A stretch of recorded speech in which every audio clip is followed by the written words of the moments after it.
আজকে অনেক বছর পরে মাটি কাটতেছি। দেখেন এই যে মাটি কেটে লাইনটা আনলাম আজকে। মানে লোকও কম আছে, এই কারণে মাটি আমারও কাটা লাগছে, কাকু কাটে দিচ্ছে অনেক মাটি। এখন মাটি কেটে সবচেয়ে বেশি কষ্ট হয়েছে আমার এই জায়গাটায়। দেখেন এই জায়গাটা আমাদের করছিল কি, সব ডালা দিয়ে আটকে থুছিল।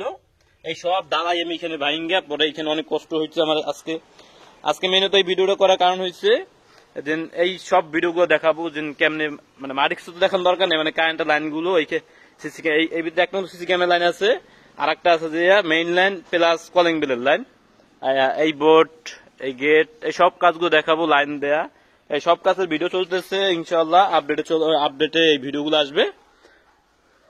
তাহলে দেখেন কেমন হয়েছে, মানে ড্রেন কাটছি, এখন পানি ছাড়বো, দেখি পানি কত দূর আসে না আসে। মানে এখন মাটিদেরকে আটকাই দেবো, যত লাইনগুলো আছে এখন মাটিদের সবগুলো আটকাই দেবো, আর ভিতরে লাইন দেবো, তারপরে দিকে গ্যাং লাগাবো, সবগুলো ভিডিও করে রাখবো। ইনশাআল্লাহ সাথে থাকবেন, দেখতে পারবেন।